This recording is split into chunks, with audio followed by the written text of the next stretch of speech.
back to Just Energy Radio with Dr. Rita Louise.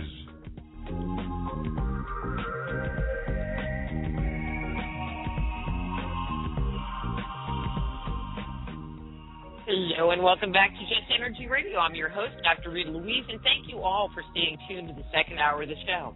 Don't forget, Just Energy Radio is brought to you by SoulHealer.com and the Institute of Applied Energetics. That's www.appliedenergeticsinstitute.com.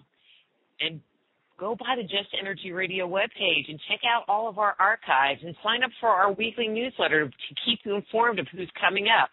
And if you look at the site, I mean, we have some great programming coming up through, well, what's listed on there is through September, but I've been working on the next quarter, and it just gets more and more phenomenal as time goes on. It just blows me away. Well, one last announcement before I bring Shaeri on is start paying attention to the Soul Healer webpage, soulhealer.com, because in the next couple of weeks I'm going to be putting up information about my new book, Man-Made, The Chronicles of Our Extraterrestrial Gods, with some pre-release offers. I don't know. I haven't quite worked through all of that, but there'll be some information out there for you to check it out, and the extra super cool cover that I got designed for this book, it just blows my mind. Anyway, let me tell you a little bit about Shaeri and bring her on the air. Although Shaeri Richards is currently in demand as an author, speaker, and hypnotherapist, her foundational background was forged in the field of communication and the performing arts. In addition to her part-time work as a filmmaker and musician, Ms. Richards spent 30 years in radio and television, working as both a journalist and talk show host. During those years, she has spent much of her free time studying metaphysics, astrology, and spirituality as tools for self-discovery, an effort that would become the foundation for her current life work. So please welcome to Just Energy Radio the author of Dancing with Your Dragon, Shaeri Richards. Hey, Shaeri, how are you? Hello, Rita. I'm great. Happy to be here with you. Well, you know, it's like, oh, my God, you're a former radio host. Does that mean I have to be on my best behavior talking to you and, like, sound you better be so good, Rita. Or you just need to be yourself, as always. That part I really can't help. But good for you, because not everyone really knows how to just be themselves. They get so much going on in their minds about how they should be and they're supposed to be, and, you know, it's okay to say this and it's not okay to say that, and oh my God, that they can get frozen and just they lose their self-expression. And that's actually part of what, you know, Dancing with Your Dragon is all about, is learning how to free your energy. And we're going to get into that, but one of the things I like to do when I have a guest on for the first time is kind of get a little, information about, where you came from and how you ended up writing Dancing with Your Dragon, or, into your whole metaphysical foundation of life. Well, I've been a spiritual person from the get-go. I mean, was actually born in Kansas City, raised Jewish, and very serious about it. I had to go to Sunday school, and I was the only one in my family that actually did was bat mitzvah. And I was very serious about my spirituality from the beginning. It's kind of a long, involved story, and I don't want to get too much into it, but eventually my immediate parents, my grandparents were pretty religious, but my immediate parents were not so religious in the traditional sense. My father was agnostic, and then my mother later in life went off to India and took an Eastern route, and I actually began exploring the Eastern traditions probably when I was around 16. So I went that route as well, and had a lot that I wanted to heal. I was never really a happy camper inside myself. Had a lot going on the outside, fairly attractive, but I was heavy as a kid, and that could create some self-worth issues, and I had that. And, I was always looking for a way to stop hating myself. I just didn't like myself. And so that's, I still went on my career journey and, had success as a radio personality and blah, blah, blah, blah, blah, blah. But for years and years and years and years, I just didn't like myself. And that was the main motivation for all of my metaphysical studies. And once I learned how to accept myself at a deeper level, then that's what motivated me to write the book and share that with others. Yeah, I find it interesting that you admit that you hated yourself, because I think most people won't even admit it to themselves, much less on air, Right. Well, that's what I wanted to do, was be really honest, because I found in my journey I would look out at people. I sat in your position for a long time and did radio shows, and I'd have really successful people, and I did a new age radio show back before the internet, when you can find so many of them. They were rare, and I'd bring in spiritual teachers and healers and things like that, and they would talk their talk, and I'd be just looking at them gaga-eyed and thinking, oh, I want to be like them, I want to be like them. And then the mic would go off and they'd say, oh my God, I had such a terrible day, my car broke down, I don't have enough money in my bank account, blah blah blah blah blah blah blah. And they're telling me all this stuff, but on the air they're like, all love and light and you can be enlightened. And I'm thinking, whoa. So what I wanted to do was be honest.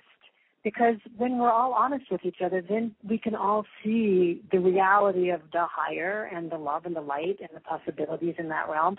And also the fact that many of us carry darker realms too, the dragon realms. And once we learn to be honest about that, we can start working with transforming that energy and accepting it and allowing it and giving it permission to be. And that creates an incredible amount of freedom. In my practice, I work as a medical intuitive, and I'm a naturopath and a medical intuitive. It is almost unheard of that people actually love themselves. Go ahead. Yeah, well, it's true. And I think most of us don't know that the other person is not loving themselves. We walk around and we think, oh, that person's so great and they're so beautiful and they've got this and they've got the money. And, most people don't love themselves. I think you're exactly right, Dr. Rita. And that's why one of the reasons I wrote this book, and I'm so honest in it, is saying, hey, people look at me, they might think I love myself. Well, she's got a radio career and she's an actress and she does all these things. She plays in a band and, all these different talents and skills. She's pretty. No, I didn't, because society teaches us not to love ourselves. Yeah, that's one of the bad. It's kind of crazy, but what happens is we're just programmed from the time that we're little kids about how we should be and what we should look like and what kind of talents we should have, and our parents imprint us with all this stuff. And so then once we get imprinted, we carry that programming around in our minds and we try to live up to it. And when we fail to live up to it, whatever it is, then we beat ourselves up and we tell ourselves we're not good enough, and I can love myself when I weigh 100 and whatever. I can love myself when I have this much money in my bank account. I can love myself when I get the promotion or the new job. I can love myself when I get the boyfriend or the girlfriend. But what I'm teaching people or helping people to be with is you can love yourself right now. And when you learn how to see how you're not loving yourself, because this is the biggest problem, people are not even aware. They're not conscious that they're not loving themselves. And that is, part of what I help people do in the book is just notice, just become aware. I have a tool in the book I call the Dragonometer. And it's just a process, a little technique I have for becoming conscious of what you're thinking about in any given moment. What are your motivations? What's going on in your mind? Are you beating up on yourself? Are you trying to get energy from the outside in the form of love or recognition or approval? Just stop and notice. Noticing and becoming aware is like the first step. And then once you notice and you become aware, the next step is let it be. Let it be the way it is. And that opens the heart, and the heart is the transformer of all energy within our energy system. You mentioned, about the boyfriend and, weighing so much and having this kind of career, but it seems like even as very young children, we already are hating ourselves. Yeah, that is true, because the imprinting starts young. It starts with you're so stupid, how could you? It depends on the parents, obviously, there's that. But, it also just depends on how you look to the world out there and how you see yourself based on how maybe you perceive other people see you. This is how it was for me. Instead of looking at myself through my own internal eyes or the eyes of the divine, which I've come to understand, I was trying to see myself through the eyes of other people. So in other words, I would look into their eyes and I was trying to read how they were perceiving me, and if I didn't see love coming from their eyes, I figured there must be something wrong with me. There must be something wrong with me because other people, I don't see the love or I don't feel the love. But the twist is you have to start it in yourself and not be looking outside for it, because we just got through saying, I said, most people don't love themselves. So if they don't love themselves, how can they love you? And if you think you can't love yourself until they love you first, you're going to be messed up for a long time looking out there for the love. But I don't even think people make a connection between, that little voice in their head going, oh, I'm fat. Oh, I'm fat. What did I do that for? And not loving themselves. Oh, well, that's a really important step, and I write about that a lot in Dancing with Your Dragon. That is the key, is to become aware of what I call the judge. And that voice in the head, this judge voice, it just yakka, blah, blah, blahs at you all day long. You know? I do. and the key is what people are not really aware of, and I wasn't aware of either for a really long time, is that voice, this judge, which is sort of lives in what I call the mental plane. It's a mental. In my book I described 4 worlds: the physical world, which contains our bodies and the material world outside, the earth and all of that. That's the physical. And then the next level is the emotional. And if you stack them vertically, the physical would be on the bottom, and then the emotional, and the next level would be the mental, and the next level would be the spiritual. And the mental level is the level of the judge. And the emotional level is the level of the little child. And this judge, which takes on the words of our parents, of our teachers, of our peers, of society, what we read in magazines, what we see on television, it takes all that information in and decides what it thinks we should be like. And then it starts telling us that we're not living up to that. Oh, you're not smart enough, you're not this enough, you're not that enough. And it's like it's directly talking to this little kid. And the little kid responds in the very same way it would if somebody on the outer said something to it that it wanted to, take in, somebody that this little kid cared about. So if mom said, you're too fat, which I got that when I was a kid, that little kid goes, I'm too fat. And then they shrink up. And so our emotional body shrinks up. And then when the emotional body shrinks up, because our emotions are so tied in with our energy, we lose our energy.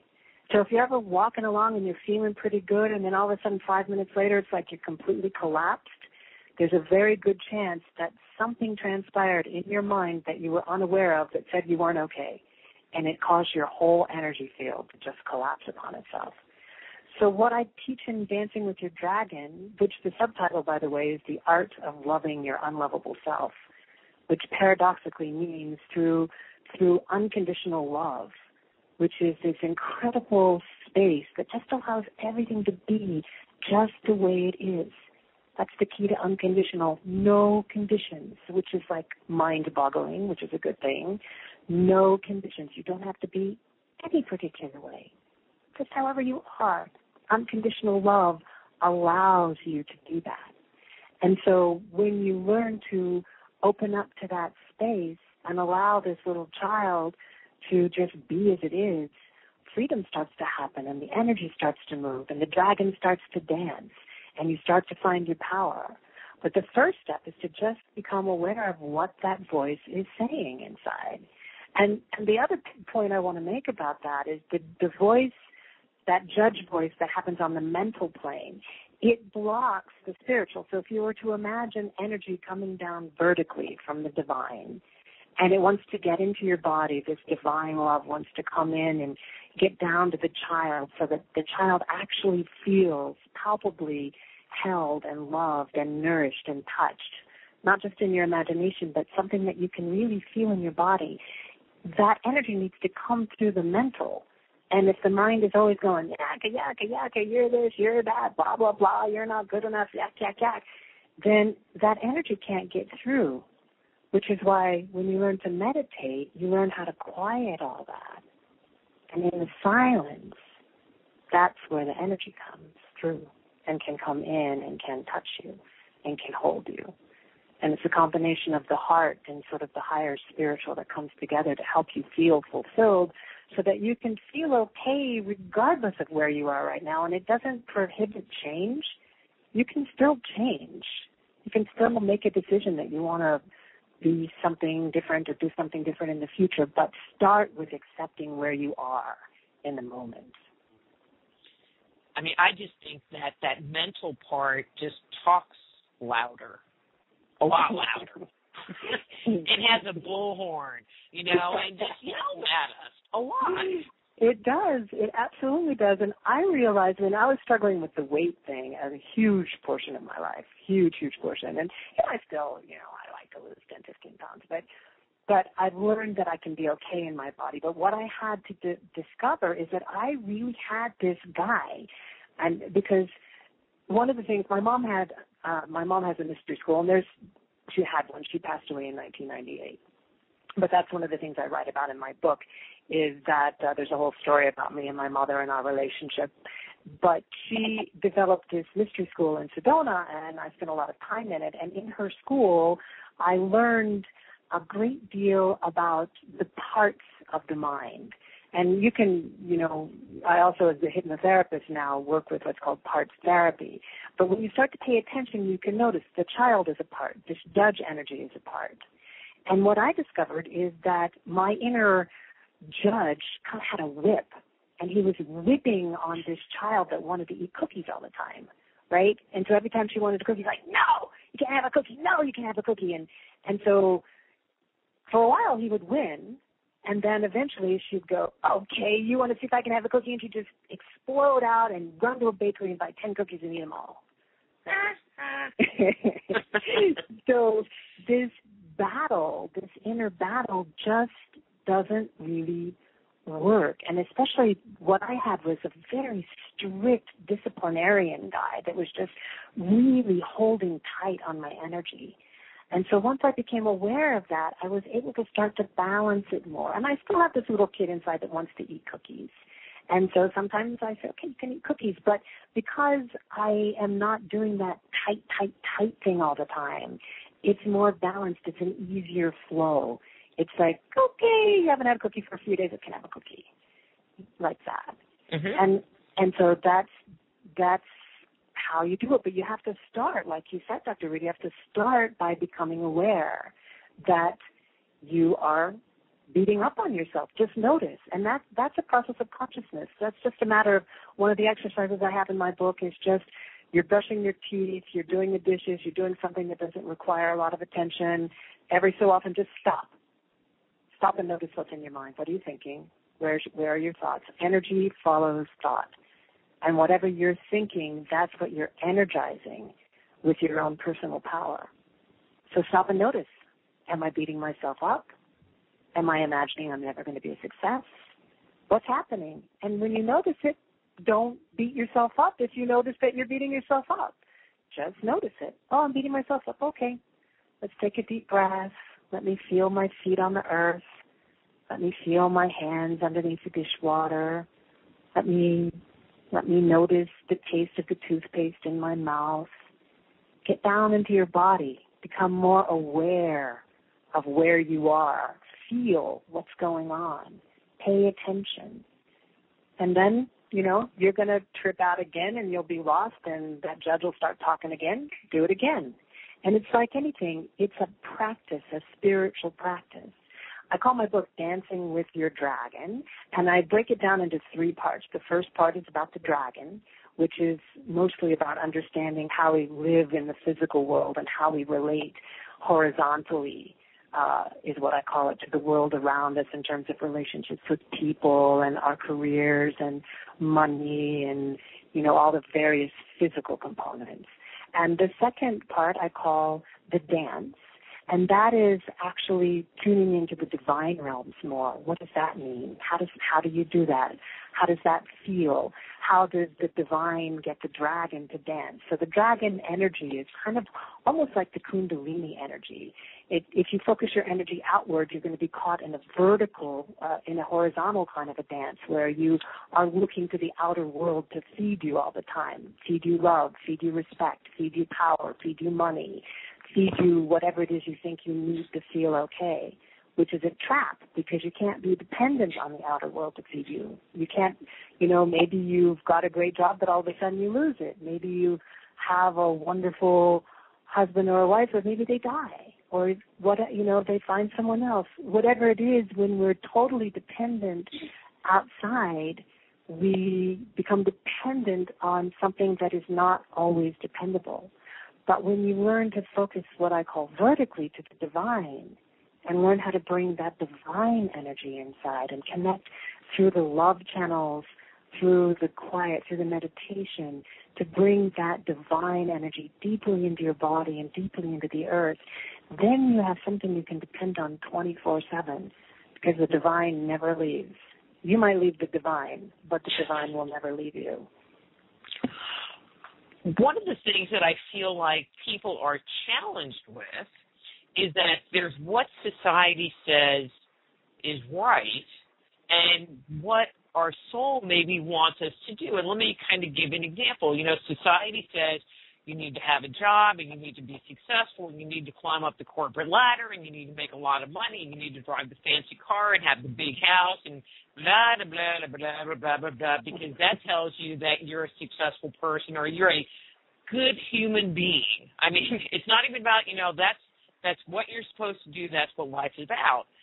But that's really not the life for everyone. I mean, I have this one friend, a young man I know, and he has this little okay kind of crappy job, and he doesn't care because that's what gives him enough money to live on because he's more concerned with enjoying and experiencing life versus going on that corporate ride.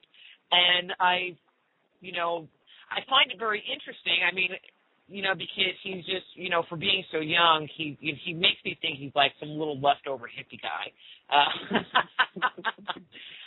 Because he's just so grounded in who he is and what he really wants to experience in this lifetime. And I don't think that a lot of people realize that we don't have to do what society thinks we should. Absolutely. And I live in Sedona, Arizona, which is full of people that are making those kinds of choices. And in fact, when I was younger, I found it fascinating. I dated a guy for a while who lived in a van. Okay, I didn't want to permanently live in a van, but for a while I hung out in it. It just was interesting to me to kind of weigh what's more important, to have your freedom, live in a van and be able to handle your responsibilities with a small amount of money, or to, have a big house in the car and have to have the corporate job and all of that. It's a choice. It's completely and totally a choice. Now, if you have parents that are, frowning upon your decision, and what you have to determine is what is your soul telling you, and that's the key right there, because there's the soul and the guidance, and then there's also maybe the dragon part or a lazy part that says, I don't want to work and I don't want to do this. Are you living a life like this particular person lived his life completely responsibly? He was not, living off of anyone else. He was just living a small life that not small in terms of what he was experiencing, but small in terms of his financial responsibilities that didn't require a lot of effort, but yet he was fully responsible for his food and his, shelter and all of that. And that to me is what I think makes a difference. Are you being responsible, or are you asking someone else to take care of you? If you find a way to be responsible, and in that way of being responsible, you can get up every day and enjoy the sunshine and hike in the forest and spend time in nature, or whatever it is that you love doing, and you're able to be responsible for your body and your needs and do it that way, then yes, that's freedom. And this whole other deal is just society's idea, which then may be taken on by your parents, who then may condemn you for not following it. And that's where you have to find the strength to stand up in who you are and what you know your soul is telling you to do, which isn't always easy, but can be done. Well, especially when our logical mind, not necessarily the judger, but our logical mind says, well, that's not how it's supposed to be. It can be however you want it to be. The question, I knew at the time I didn't want to live my whole life in a van. I have a house, and I love my beautiful house, but I also thought water and flushing toilets. I'm sorry. I'm married now, happily married for 10 years, and I live in a lovely house. I'm sitting here looking at these beautiful flowers outside, and I live in the land of the red rocks. It's beautiful, and I enjoy the things that money brings also. So, but if I didn't have, I'm also not compromising my life too much to have that. So it's just a matter of what are you willing to do in exchange for what it is that you want. And then, we also get down to, I think Carolyn Mays talks about this a lot. She talks about the prostitute archetype, which is an interesting, and she says everyone has the prostitute. And the prostitute is the archetype that says, okay, I want that, and here's what I'm willing to do to get it. I'm willing to sacrifice this, or I'm willing to, be with somebody that I don't really love to get money, or I'm willing to work a job that I don't really care about to get money, a job that I hate because it pays thousands and thousands of dollars, or, there's different ways to prostitute yourself. It's not always just about selling your particular body. It's about selling out in some kind of way. And so even though I don't talk about that archetype specifically in Dancing with Your Dragon, it's similar to the dragon in that you become aware, you allow yourself to see more deeply the choices that you're making and the motivations that are taking you down that road. And that's how you make your decisions in life. Is that really what I want to do? And then if you do and you're aware that you're prostituting yourself and it's okay with you, then that's fine. Then that's great. As but long as you're okay with choice to do it. You're making a conscious choice to do it.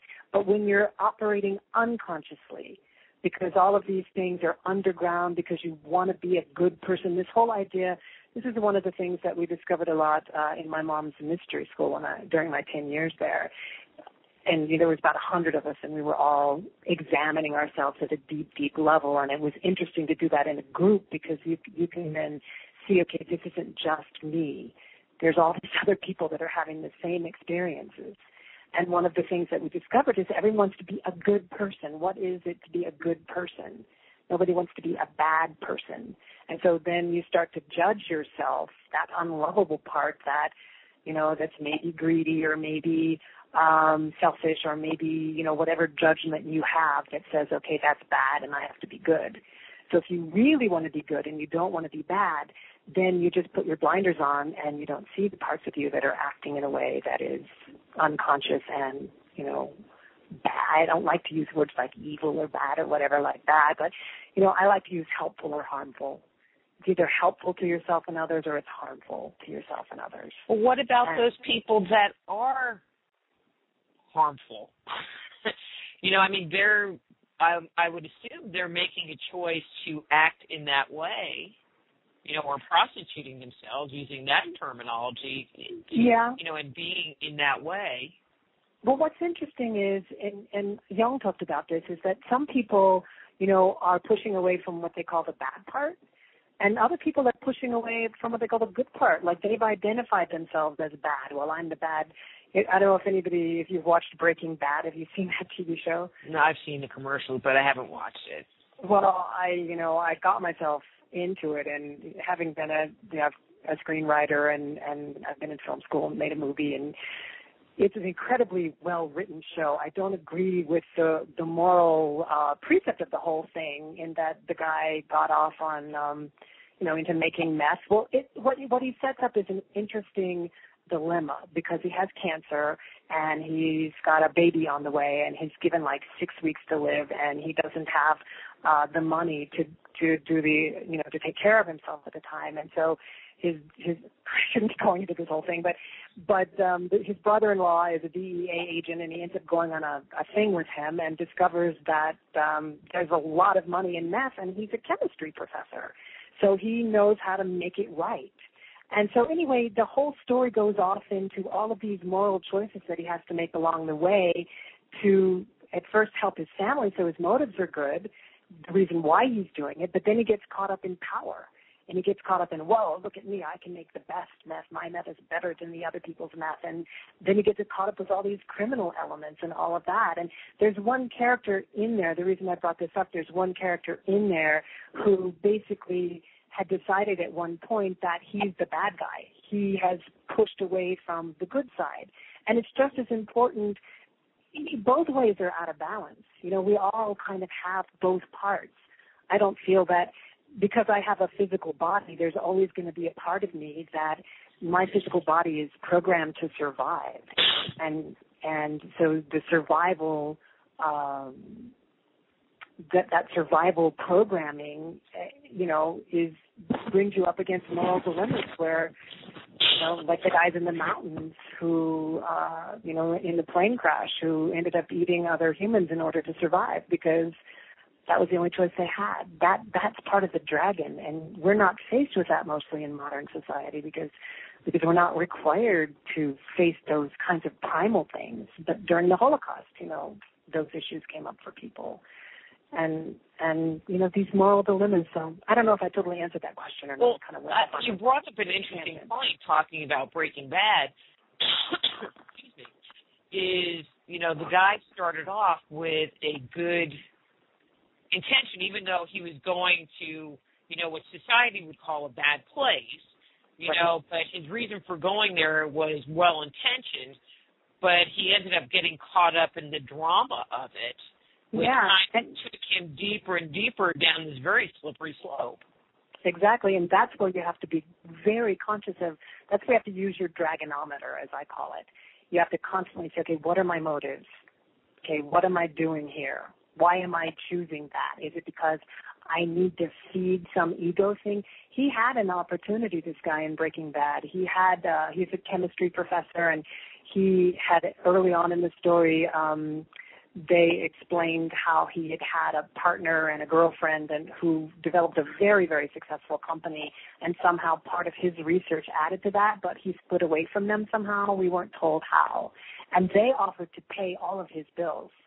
Of course, there would have been a show if he'd said yes to that, but he consciously made a choice. No, my pride says, no, I'd rather do it myself. I'd rather show I can make this great meth and be this really successful criminal because I need to prove that I'm good enough.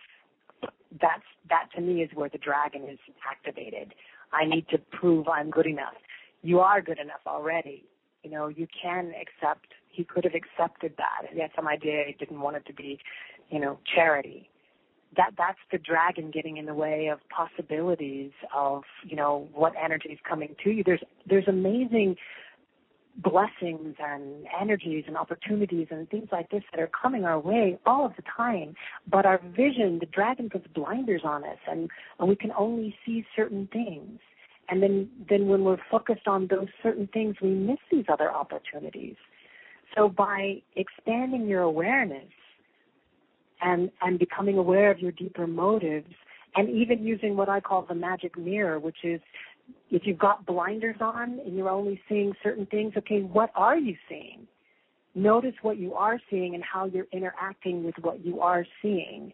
So if you only look out in the world and see mean people, everybody out there is looking mean, and you keep attracting mean people in your life, then what you want to do is you want to turn around and look inside and find the mean person that's living in you, the one that you're afraid of. Because then there's likely two parts, the one that's afraid of the mean person and the inner mean person. The inner mean person that would in a heartbeat just get mean back at that other person. And what you want to do when you're using the magic mirror is just become aware of that.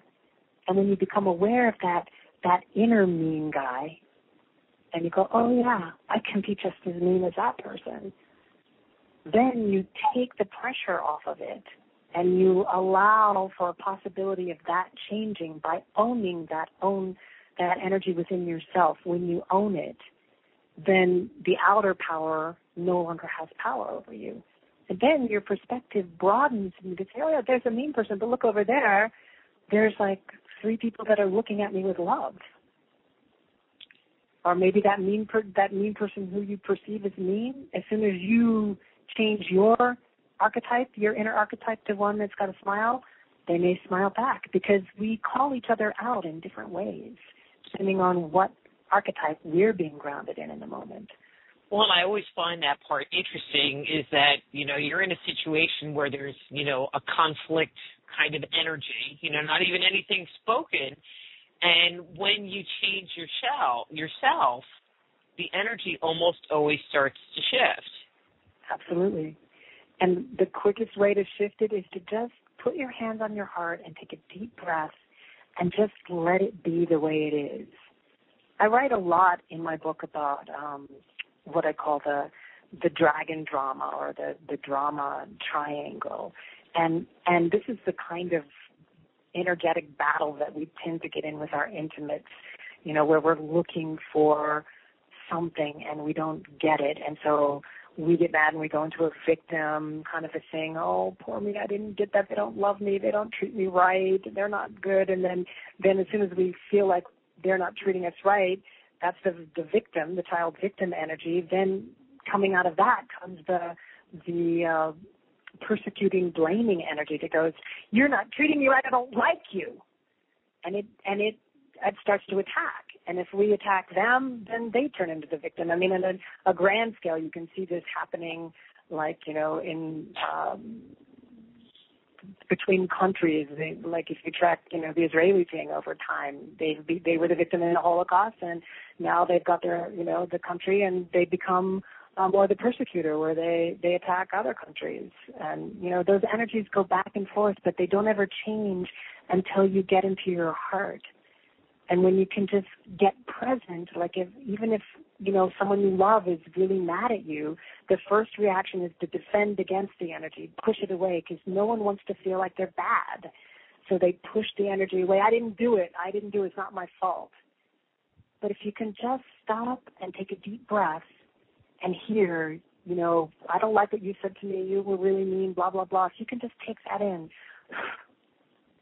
Yeah, I hear you. I hear what you're saying. That's going to totally change the person. They just want to be heard. Really? You hear me? I hear you. Oh, okay. And then now they feel heard, and if both people really want intimacy, if that's the goal, if they really want love, the possibility of love arises out of that.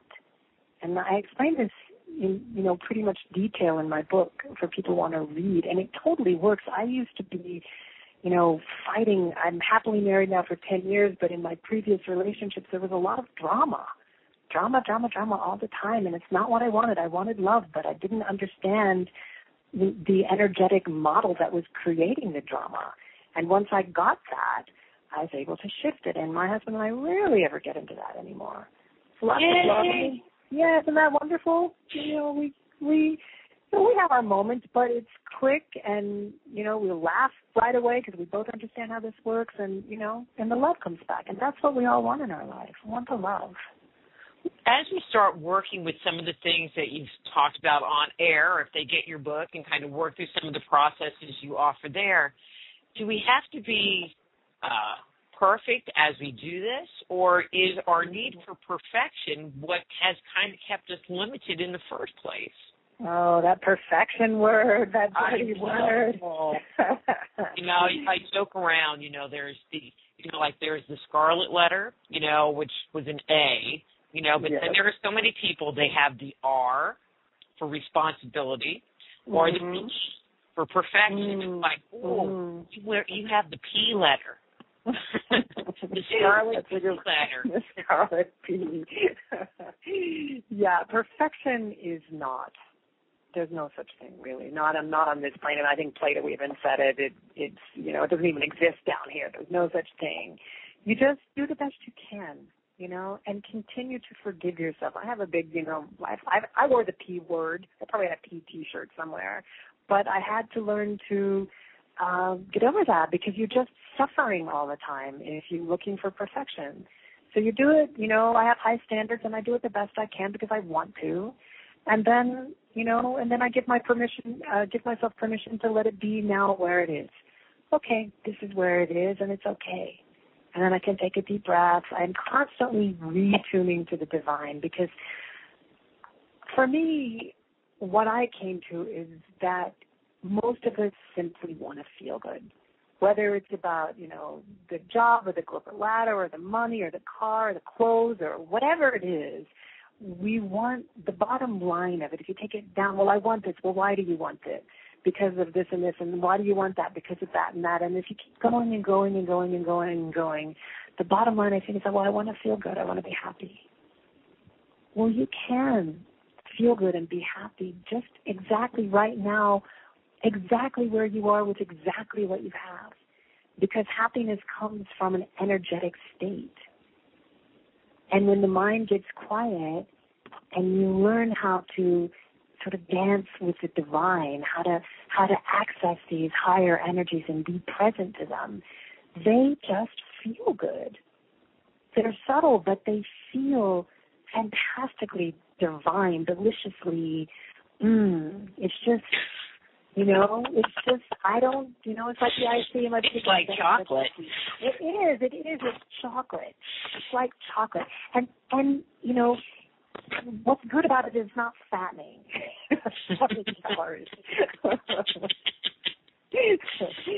So it's just a matter of learning how to get to it. And that does take some practice. It doesn't, it's not just instant.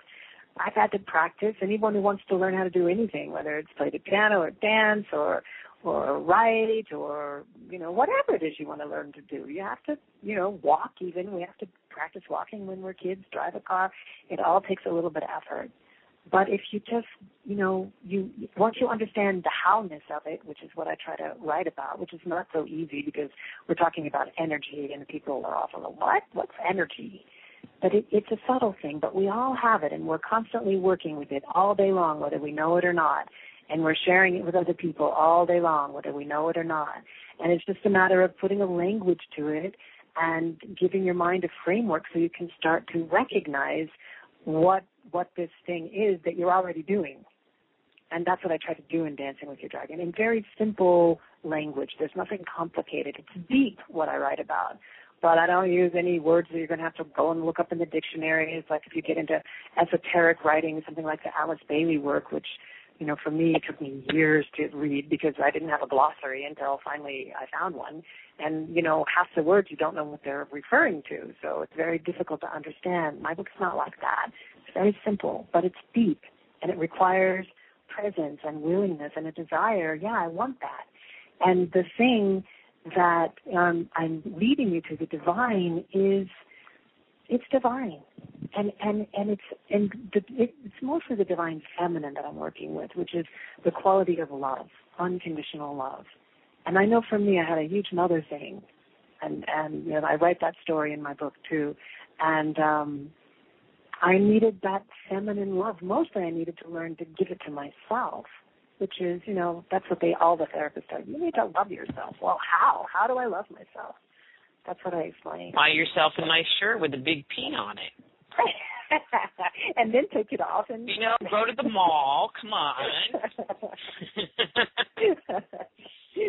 Yeah.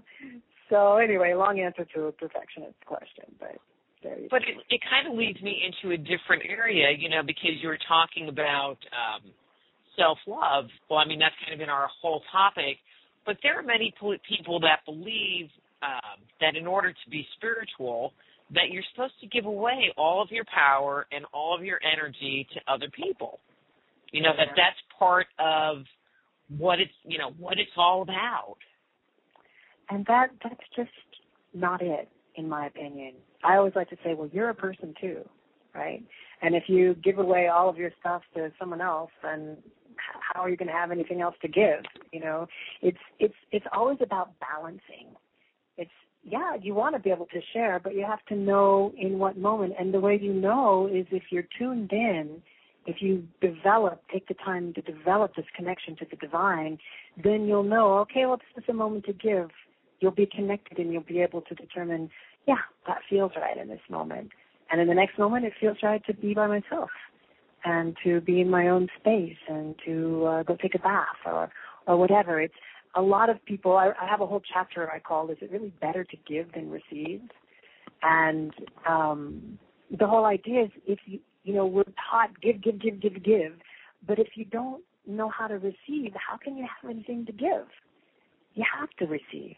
And the kind of receiving I'm talking about is the receiving of energy from the divine realms, which amounts to learning how to tune yourself kind of upwards and also connecting to the earth too. You can receive energy both from heaven and from earth.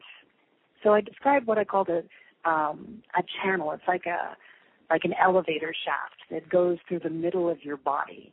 And it starts, above your head, way up into the heavens, comes to what we call the crown chakra in the esoteric teachings. And it goes down through the center of your body and down through each leg. And there's a little chakra down in the center of your foot, and it goes down into the earth. And this is kind of a way that energy moves up and down through the inner part of your body. And you can start to experience that once you pay attention to it. It's like most of the time we're in our heads, so we don't know what's going on with our bodies anyway. And unless maybe there's a sexual thing going on, and then we get down in there for a while, but that's a whole other topic. I won't get into too much of that. I'm like, but once you learn how to work with energy, the way that you work sexually is going to completely change as well. Because the tendency is that, the sexual experience for most people is just on the physical body level, but there's an energetic component that takes it so deep and so high and makes it so profound once you understand that. And so all of this, if nothing else motivates you, let that motivate you to connect with the divine. Well, and I had a little, I don't want to say it was an aha moment because it wasn't on the same level, but, one of those little light bulb moments, when we were just talking about, everybody's giving, and I don't want to say everybody's giving, but there's a lot of people that are giver people, and there are a lot of people that can't, that are the giver people that don't know how to receive. And, it just occurred to me how sad that is. If there are all these people giving and no one to receive it.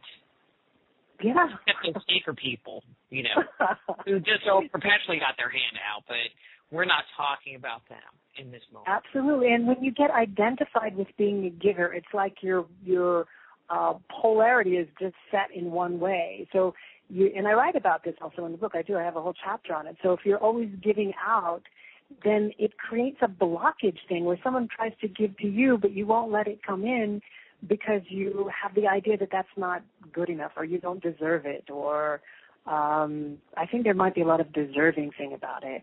And maybe it's shameful to be needy or, I don't know that people have been taught how to.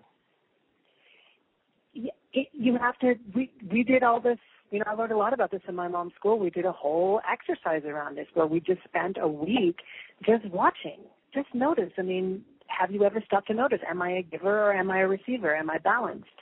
You just pay attention. Do you always need to talk? That's a form of giving. Are you able to listen?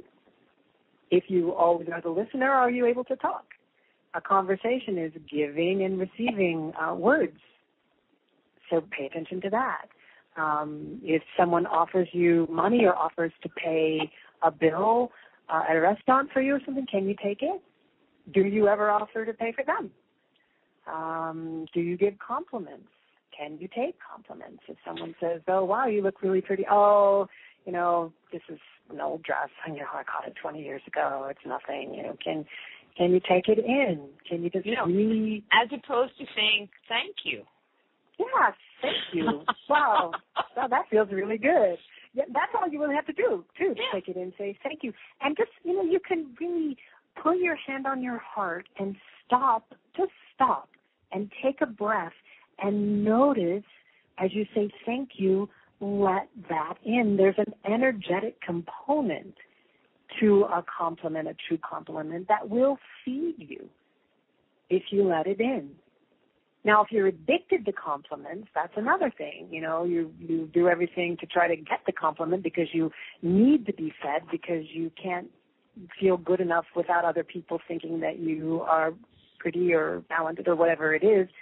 That's something to be aware of, too. It's all about just balancing it and just noticing I think all of those energetic machinations that go on, they mostly go on at the level of the child who's just looking, you know, to mommy and daddy out there in the world in a million various forms to be loved. That's kind of how I see it for a lot of people. And I think even very successful people, I just think that's what's going on down there from that level.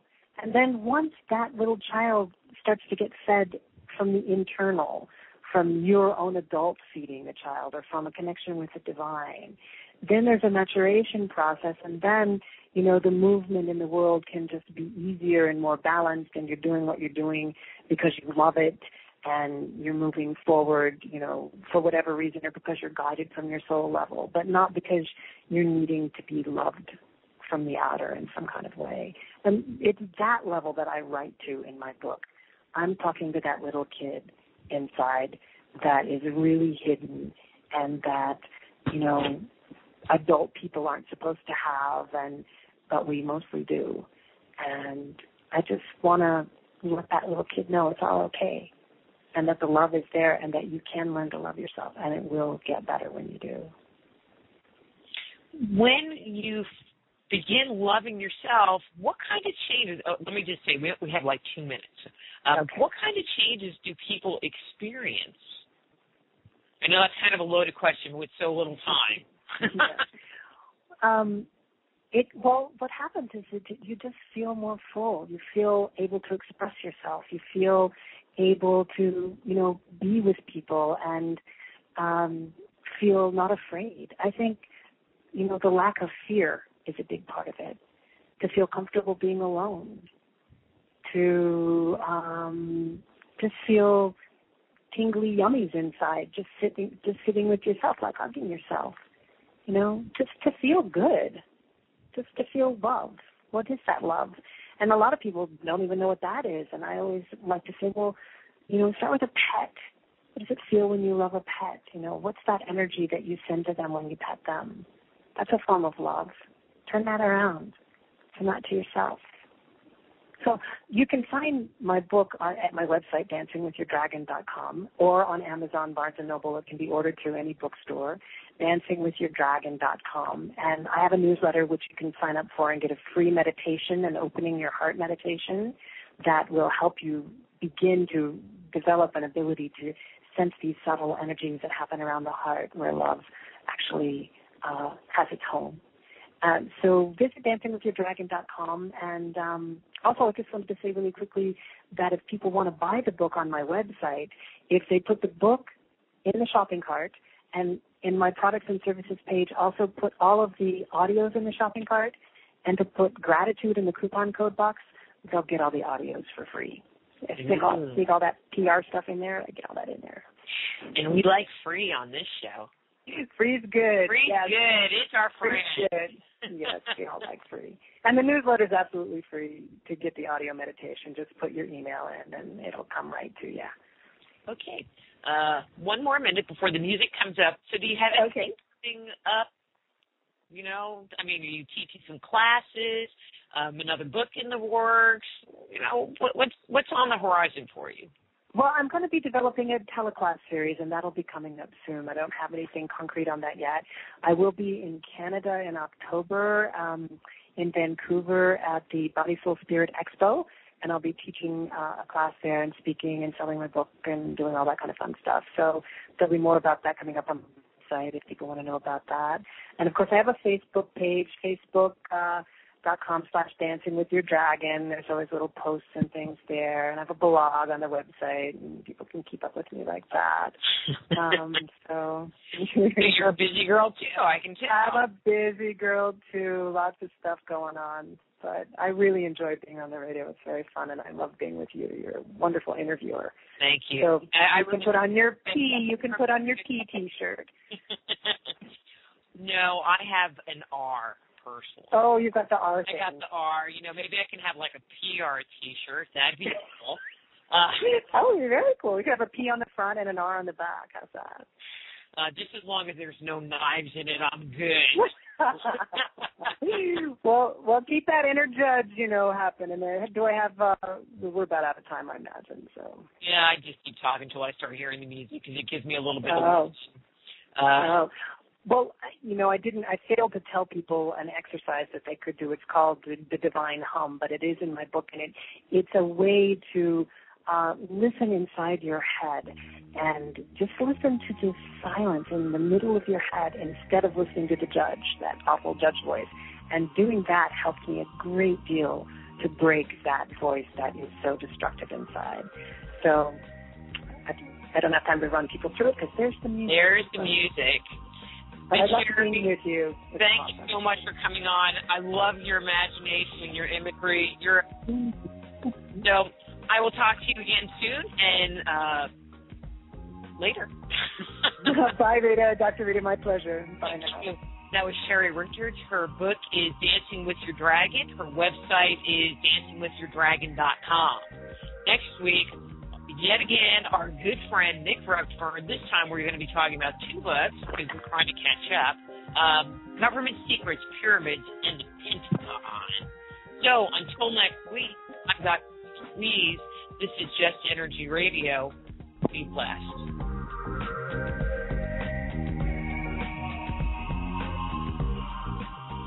Join host Dr. Rita Louise each week at this time for Just Energy Radio. Point your browser to www.justenergyradio.com for more show information and to contact Dr. Rita.